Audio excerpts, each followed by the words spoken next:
अविनाश चौबे जी ऋषिकेश से। जय गुरु, जय राधा वल्लभ श्री हरिवंश। महाराज श्री, मेरा प्रश्न यह है कि कोई भी निर्णय लेते समय ऐसा कौन सा मापदंड रखें जिससे हमें पता चले कि ये ईश्वर की इच्छा है हमारी खुद की। जो प्रारब्ध को जानता है, क्रियमाण को जानता है, संचित कर्म को जानता है और ईश्वर को भी जानता है, वही तो उनकी इच्छा जान सकता है ना। विभाग तो तभी किया जा सकता है प्रारब्ध से प्रेरित होकर। ये हमें करना पड़ रहा है वो कर रहे हैं, या हम वासना से प्रेरित होकर कर रहे हैं, संचित कर्मों के हिसाब से प्रारब्ध होता है, या हम भगवान की इच्छा से कर रहे हैं। तीन बातें इसमें देखी गई। होता है कि हम बिल्कुल नहीं चाहते किसी का अहित हो जाए और किसी कार्य के लिए गए और ऐसी घटना घट गई कि उसका अहित हो गया। बिल्कुल इच्छा नहीं है, बिल्कुल ये विधान है। भगवान किसी का अहित नहीं कराते, उसके कर्म का ये विधान है कि शरीर से उसका अहित हो गया। जैसे हम जा रहे, अचानक कोई आवाज है, ऐसे दृश्य, अगला पैर पड़ गया, वो मेढक है क्या, वो मर गया। हमारी बिल्कुल इच्छा नहीं थी, उसका प्रारब्ध हो गया, ये उसका कर्म। हमारी असावधानी जरूर है पर हम नहीं चाहते थे। एक होता है कि चाह करके कोई भी, मतलब कोई भी कार्य, तो वो चाह जो शरीर और भोग और दूसरे का अहित इससे संबंधित हो तो जान लेना कि ये वासना, शास्त्र विरुद्ध आचरण वासना होती, उपासना। और भगवत प्रेरित जो बात होती है वो शास्त्र प्रमाणित होती है। तो वो जो आपके अंदर इच्छा है, अगर वो शास्त्र प्रमाणित है तो भगवान की।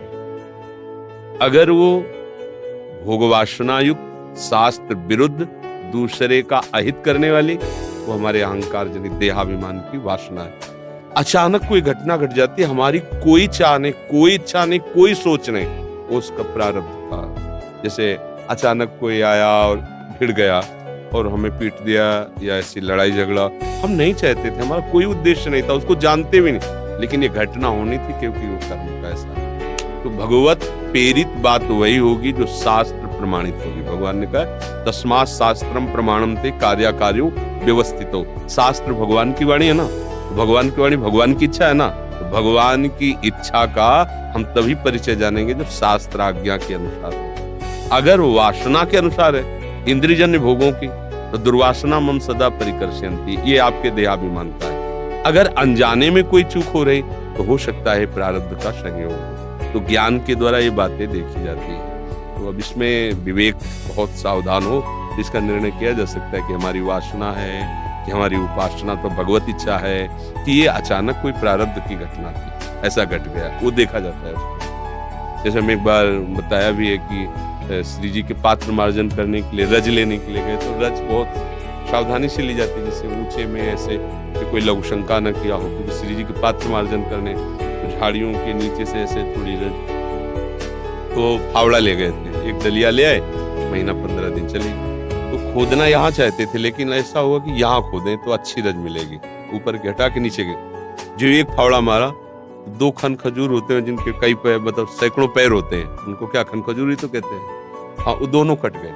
बहुत पश्चाताप हुआ। फिर हम विचार किया कि इसमें मेरा क्या दोष है, अंदर से तब शांति मिली। हम तो यहाँ खोदना चाहते थे, लेकिन यहाँ कौन ले गया, उसको प्रारब्ध, और एक ही फावड़े में उसको दोनों कट गए।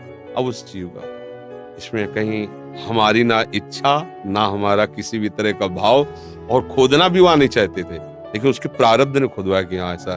तो ये बात है कि एक यंत्रवत शरीर ने वो चेष्टा कर दी और उसका जीवन शांत हो गया। और इसमें मेरा कहीं कोई भी ये घटना घटी प्रारब्ध से।